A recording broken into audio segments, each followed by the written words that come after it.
பிரதமர் நரேந்திர மோடி தலைமையிலான இந்தியா உலகின் 4வது பொருளாதார நாடாக மாறி உள்ளதாகவும், நம் நாட்டின் உள்நாட்டு உற்பத்தி என்பது 4 டிரில்லியன் அமெரிக்க டாலராக உள்ளது எனவும், இதன் மூலம் ஜப்பானை பின்னுக்கு தள்ளி அமெரிக்கா, சீனா, ஜெர்மனிக்கு அடுத்து 4வது இடத்தில் நம் நாடு உள்ளது என்று சர்வதேச நாணய நிதியத்தின் புள்ளி விவரங்களை காண்பித்து நிதி ஆயோக்கின் தலைமை செயல் அதிகாரி PVR சுப்பிரமணியன் கூறியுள்ளார். மேலும் இந்த சாதனையை 3 ஆண்டுகளில் நம் நாடு எட்டி உள்ள நிலையில் 3வது இடத்தில் இருக்கும் ஜெர்மனியை இந்தியா பின்னுக்கு தள்ள முடியுமா, அந்த நாட்டின் உள்நாட்டு உற்பத்தி எவ்வளவு என்பது பற்றி விளக்குகிறது இந்த செய்தி தொகுப்பு. இந்திய பிரதமர் நரேந்திர மோடி தலைமையில் டெல்லியில் நடைபெற்ற நிதி ஆயோக் கூட்டம் நடந்தது. இந்த கூட்டத்தில் மாநிலங்கள், யூனியன் பிரதேசங்களின் முதல்வர்கள் பங்கேற்றனர். இந்த கூட்டத்தில் நிதி ஆயோக்கின் தலைமை செயல் அதிகாரி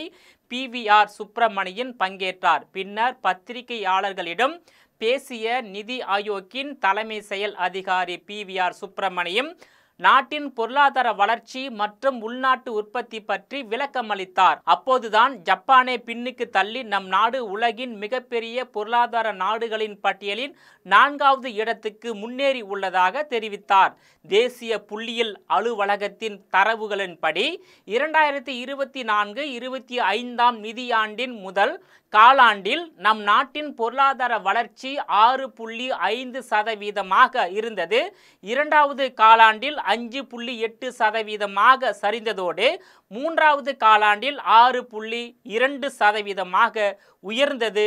இப்போது நம் நாட்டின் உள்நாட்டு உற்பத்தி என்பது 4 டிரில்லியன் அமெரிக்க டாலராக உயர்ந்துள்ளது. சர்வதேச நாணய நிதியத்தின் புள்ளி விவரங்களின் படி பார்த்தால் அமெரிக்கா, சீனா, ஜெர்மனிக்கு அடுத்த உலகின் மிகப்பெரிய பொருளாதார நாடாக இந்தியா உருவெடுத்து உள்ளது.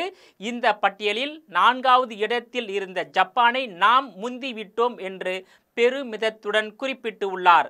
இது நம் நாட்டுக்கு கிடைத்த பெருமையான சாதனையாகும் என்றும், ஏனென்றால் உலகின் பொருளாதாரத்தில் நம் நாட்டை விட அமெரிக்கா, சீனா, ஜெர்மனி மட்டுமே முன்னிலையில் உள்ளது. அது மட்டுமின்றி தற்போது 4வது இடத்தில் உள்ள சீனாவை நம் நாடு 3 ஆண்டுகளில் பின்னுக்கு தள்ளி உள்ளது.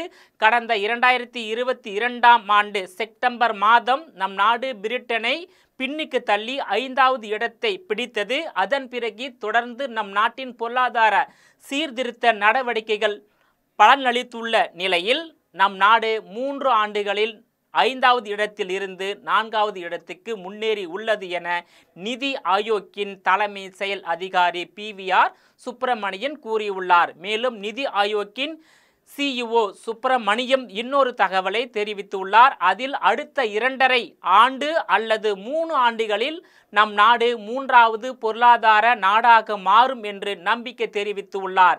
இது சாத்தியமா என்றால் சாத்தியம்தான். ஏனென்றால் தற்போது ஜெர்மனியின் உள்நாட்டு உற்பத்தி என்பது 4.744 டிரில்லியன் டாலராக உள்ளது. நம் நாட்டின் உள்நாட்டு உற்பத்தி என்பது 4 டிரில்லியனை கடந்து 4.187 டிரில்லியன் அமெரிக்க டாலராக உள்ளது. இன்னும் சிறப்பாக நம் நாடு செயல்பட்டால் ஜெர்மனியையும் விரைவில் பின்னுக்கு தள்ளி உலகின் பெரிய பொருளாதார நாடுகளின் பட்டியலில் 3வது இடத்தை பெற முடியும் என்று நம்பிக்கை தெரிவித்தார். இதனால் ஜெர்மனியை பின்னுக்கு தள்ளி நம் நாடு விரைவில் 3வது இடத்தை பிடிக்கலாம் என்றும், அதன் பிறகு 2வது இடத்தில் உள்ள சீனா மற்றும் முதல் இடத்தில் உள்ள அமெரிக்காவை முந்துவது கூடுதல் காலம் பிடிக்கலாம்.